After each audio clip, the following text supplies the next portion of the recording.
What's up, you guys? Welcome to today's video. It is the day before my endometriosis surgery, and I just wanted to share with you guys kind of how I've been preparing for my surgery and some of the things that I got to help me out with my post-op experience. So before I get into all of the products that I got for my post-op, I just kind of wanted to share what my pre-op experience has been up to this point, since I haven't really been filming any of it. Everybody's pre-op experience is going to be a little bit different. This is just what mine has been. I had to do like a pre-op appointment with my doctor. Luckily, it was just telehealth because my doctor is not very close to me. So she kind of went over all the things that she's going to do in the surgery, and like basically just has to tell me, this could happen, and if this happens, we're gonna do this, and if this happens, we're gonna do this. And like basically she just has to tell me something could go wrong, and if it goes wrong, do we have your consent to do this?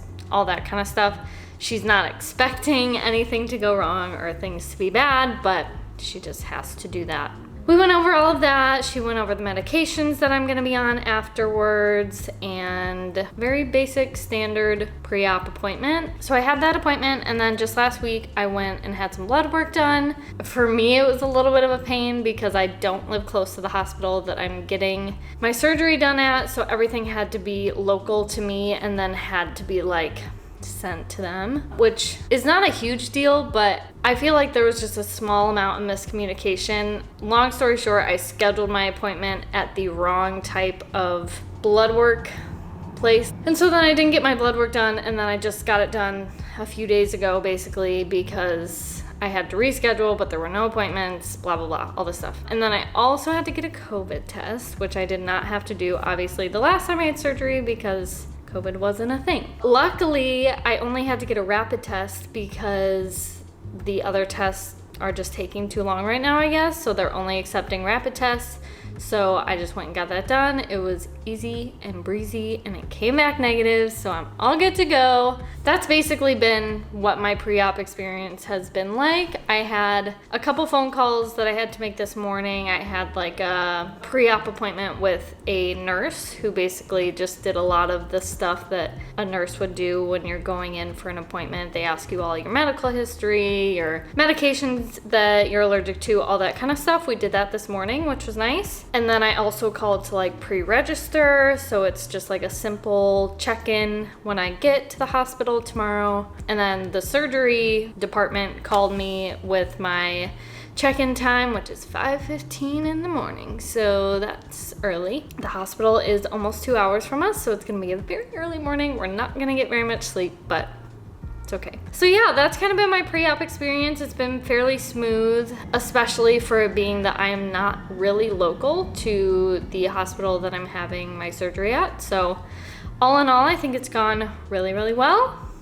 Now on to all the things that I got for my post-op. I've had this surgery once before, so I kind of knew a few things going into it that I would want. And then there were just some things that like my doctors recommended that I take and whatever. So to start out, this is actually pre-op. This happens tonight and tomorrow morning. This is a antiseptic body wash that I have to wash myself with tonight from neck to toes. And then tomorrow morning, when I get up, I have to wash myself from neck to toes. This was something new for me. I used something similar for my last surgery. This is a Senna laxative. It can be hard to go to the bathroom after you've had surgery, especially in this area. The last time I was on a stool softener, different brand than this. This was just what my doctor recommended. I think she may actually provide me with some, but I found it at the store, so I figured I'd just pick it up.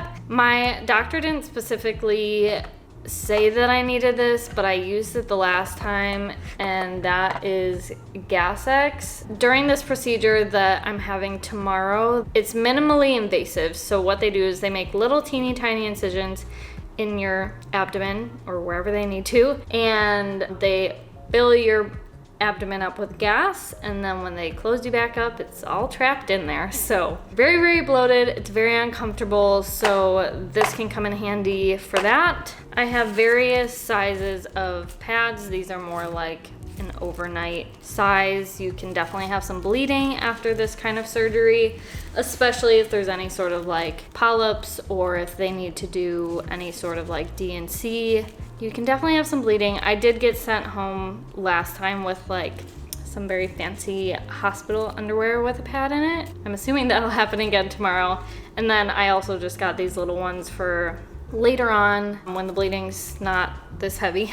The next thing would be underwear. I obviously have underwear, but these are like cottony and soft, and also they were cheap. So if I end up bleeding and my underwear gets ruined, it's like not a big deal because these were pretty cheap. Yeah, I got some new sweatpants. I got myself a pair, my mom got me a pair, and I had a pair at my parents' house when we visited them that I picked up. And I also have another pair here. So I'm set with comfy pants. I actually bought these in a size bigger than I probably would have if I wasn't being aware of how bloated I'm gonna be. These are like, they are pretty high-waisted, which is nice because I can like pull them over the bloat. So I have these. I don't know that I'll necessarily wear these tomorrow, but definitely super good to have comfy pants, comfy clothes. My mom also got me like a nightgown thing in case I really didn't want anything touching me. So yeah, super important to have comfy pants, especially when you're leaving the hospital. Don't go in anything tight because it's what you're gonna be wearing home. So I honestly can't remember how long it is until I can take like